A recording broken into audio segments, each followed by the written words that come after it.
Les amis, dans la Haggadah, vous savez que ce qui m'importe le plus en général dans la Haggadah de Pessah, c'est le conte de la Haggadah. Yetziat Misraïm, etc. Il y a Blainara des centaines et des milliers de pirushim sur la Haggadah de Pessah, sur chaque mot, sur chaque passage, vraiment dans chaque passage de la Haggadah, il y a énormément de pirushim. Donc, on peut se perdre dans tout ça. Donc, ce qui m'importe le plus dans la Haggadah de Pessah, c'est de raconter plein de midrashim sur ce qui s'est passé lors de Yetziat Misraïm. Et une chose que j'ai vue Shabbat m'a énormément plu. Mais vraiment, parce que c'est vraiment quelque chose que je connaissais pas. Et je vous le dis, hein, peut-être que vous le connaissez déjà. Peut-être que vous allez m'apprendre que vous le connaissiez déjà ce midrash. Et kol hakavod, parce que moi je le connaissais pas. En tout cas, j'ai appris quelque chose, déjà. Chaque passage de la Haggadah, de Maggid, c'est pour ressentir Yetziat Misraïm. Ça, tout le monde le sait. Donc, si on essaye petit à petit de rentrer dans la Haggadah, on va aller depuis le début. Qu'est-ce qu'on dit au tout début de Maggid? Halachma'ania dit Achalu avatana be'ara de Mitzrayim. Voici le pain du pauvre que l'on mangeait lorsqu'on était en Égypte. Kol dirfin yeteve'echol. Toute personne qui veut venir manger chez nous à la maison, qui vienne, on lui ouvre les portes. Les amis, quel rapport? Voici le pain du pauvre, celui qui veut venir, il vient. Ah, merci. Merci pour l'invitation. Il fallait pas te déranger. Tu vas me donner du pain sec. Todaraba. Bon, cette question, tout le monde la connaît. C'est pas un chidouche. Mais ce qui m'intrigue le plus vraiment, c'est quel rapport Kol Zirfin Yeteve'echol, tout celui qui veut venir, vient et mange le pain. Il mange ce pain que l'on mangeait en Égypte. Regardez la question de manière plus précise dans les mots. J'aimerais vous lire ce qui est écrit ici dans ce livre. Et Kol Omer Davar B'Shem Amro Mevi Geoula Laolam. Ce chidouche, il est rapporté par Rabbi Goel El Karif Shlita, un des gdolim en Israël. Potri Manu et Haggadah Bamirat Alachmania. Hamatza Azot Amunachat Lefanenu I Alechem Shachlu Avotenu B'Misraël. Ce pain-là qui est face à nous, c'est le pain que mangeaient nos ancêtres en Égypte. Donc, ce premier passage, il est compréhensible. Oulam, ma pécher à Emcher. Qu'est-ce que veut dire le reste, la suite? Kol dirfin yeteve'echol, kol disri yeteve'ifsar. Ketzat she'echet azmanat ha'ochin yetziat Misraïm. Quel rapport? Écoutez bien ce que je vais vous dire. Quel rapport ce passage-là, venez, je vous invite, avec Yetziat Misraïm? Quel rapport? Je vous ai dit au préalable, en préambule, que tous les mots de la Haggadah sont en relation avec Yetziat Misraïm pour ressentir la sortie d'Égypte. Keilu yatsanu Misraïm. Donc, on prend la matzah, faisant rappeler nos ancêtres en Égypte. On prend le maror, vaïmariou et traïem. On prend la choroset, avec la fabrication des briques.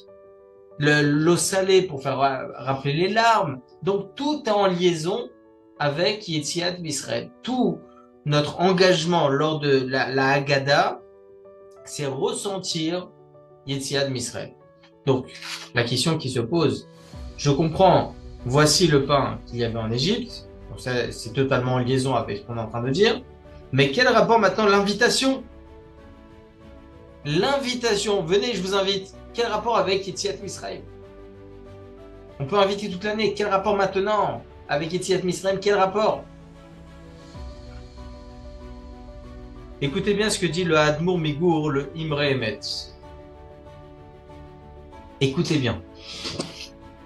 Je ne peux pas arrêter de vous dire écoutez bien parce que c'est incroyable ce que j'ai vu ici. Incroyable. Geulat Misraël Kula Itrila Mirpatiut ou Mechesed. Toute la délivrance d'Égypte a été et a commencé par comment va mon ami et la bonté vis-à-vis de son ami. L'homme vis-à-vis de son ami. Le chesed. On voit ça. On voit déjà dans 5 endroits. Dans 5 endroits, depuis qu'on est descendu en Égypte avec Yosef Hatzadik, jusqu'à Moshe Rabbeinu, on voit dans 5 endroits le chesed du Ham Israël. Mais ces 5 endroits, ce n'est pas les seuls. Parce qu'après, on aura un chidouche de fou, les amis. Premièrement, Yosef Hatzadik, il se retrouve dans un cachot en Égypte. Donc c'est le début de l'exil. Il se trouve dans un cachot où il doit être logiquement parlant et naturellement parlant pour une personne logiquement bien constituée, dans une dépression pas possible. À l'âge de 17 ans, seul, vendu par ses frères soi-disant tzadikim, ok, selon lui, il est vendu par ses frères en Égypte à 17 ans, dans le pays le pire au monde, dans un cachot. Après avoir fait une mitzvah incroyable de cette sortie des griffes de la femme de Potiphar. Extraordinaire. Et qu'est-ce qu'il fait Yosef?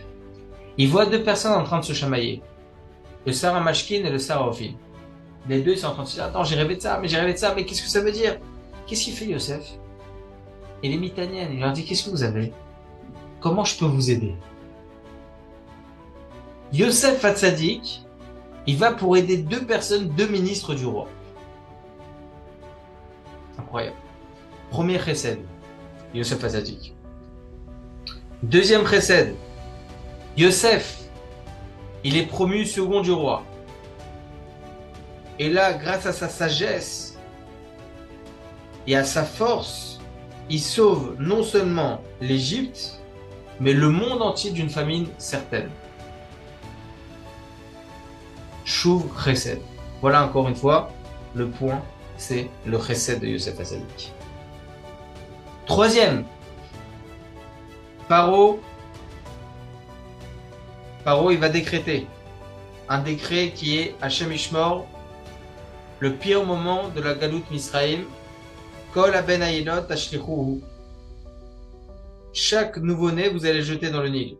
Amram se lève, le Tzadik adore, le Gadol adore, et il dit à sa femme, on divorce.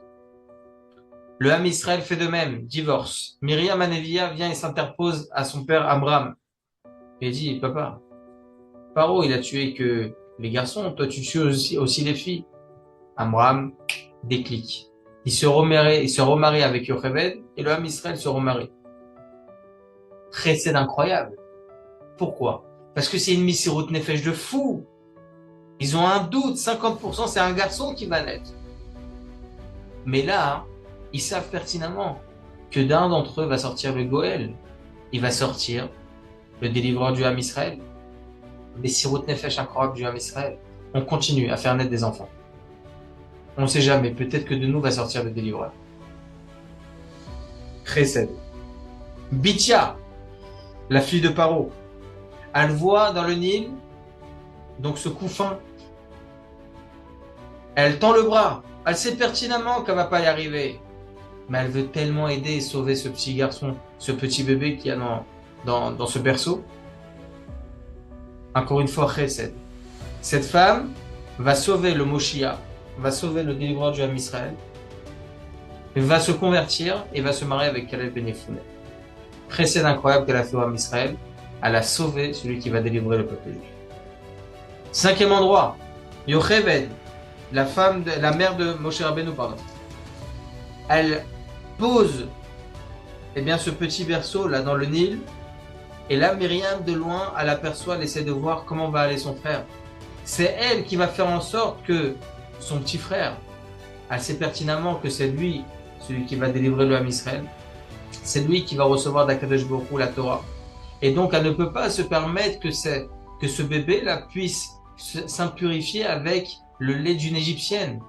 Elle va tout faire en sorte que ça va être sa mère, donc une femme juive, qui va l'allaiter. Encore une fois, chesed. Chesed de Myriam, chesed de Bithia, chesed du Ham Israël lui-même en se mariant, et en se remariant plutôt, chesed de Yosef Hatzadik. Donc, on voit dans toutes ces histoires un chesed incroyable du Ham Israël, c'est magnifique. Mais c'est pas terminé, les amis. Raïti Tosefet Nifla'a Besefer Lahir Leorot ou Leaskil. Il dit comme ça, le Rav El Karif. Il a vu comme ça quelque chose, un rajout supplémentaire dans le livre Lahir Leorot ou Leaskil. Un midrash incroyable qu'à titre personnel je ne connaissais pas, les amis. Écoutez bien. Be'ed chez Moshe et Aaron Baïm Lifne Paro. Lorsque Moshe et Aaron se présentent à Paro, pardon, ils lui disent, à Kadesh Baruch Hu, il a dit, délivre le Ham Israël. Le peuple juif a besoin de fêter, de rapporter un korban à son Dieu, qui est à Kadesh Baruch Hu dans le désert. Paro, il leur dit, regardez. Nirpin, atem nirpin.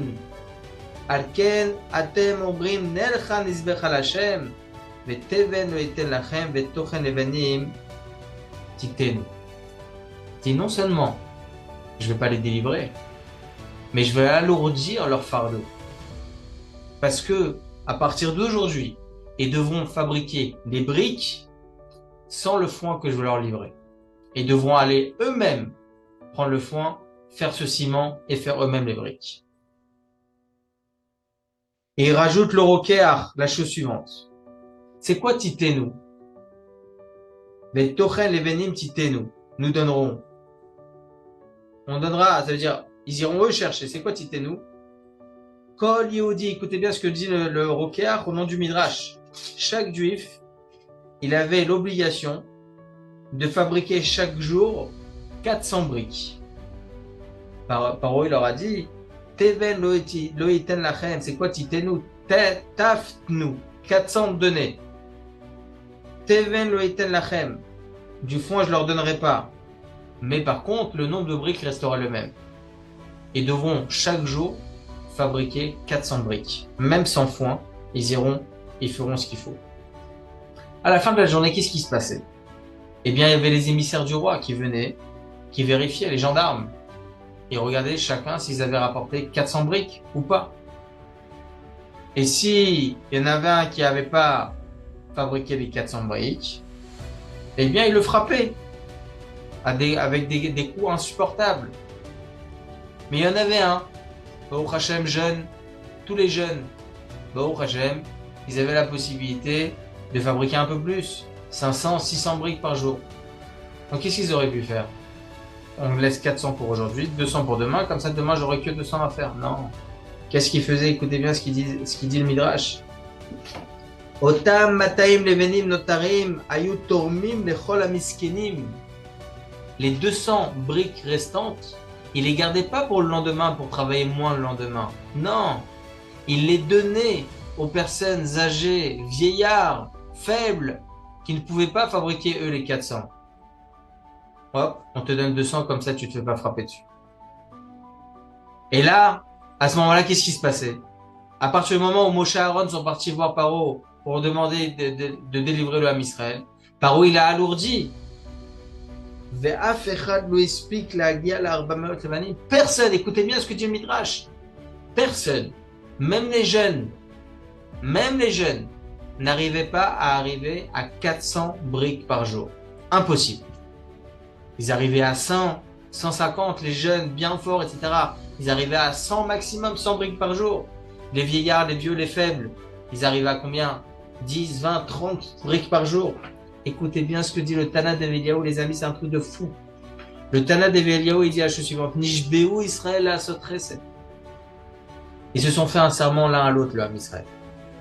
Em asu chesed adir zeimze. Ils ont fait un chesed de fou. C'était quoi le chesed? Omed Yehudi besof yom ha'avoda. À la fin de sa journée, le juif, il se levait. Il allait voir son ami. Il dit, tirez. Ani et arbameot sheli lo gamarti. J'ai pas terminé les 400. Makot et kabel bechol mikre. Dans tous les cas, je vais recevoir des coups. Lokol karnora. C'est pas grave. Ani adam tsaïr. Je suis un jeune homme. Avalkan, batsad, omed adam mevugar vechole. Mais là, à côté, il y a un vieillard, malade, affaibli.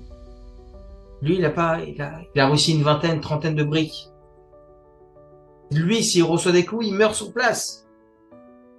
Ani rotse la tête l'oméa les venim chez Ispactila Sotayov. J'ai envie de lui donner mes sangs que j'ai fait. De toute façon, ça va me servir à rien. Ça va me servir à rien. Nishbeu Israël asot resed. Ça veut dire, ils se sont fait un serment l'un à l'autre. Echad taram la misken mea levanim. Le jeune homme, celui-là, le numéro 1, il a donné 100.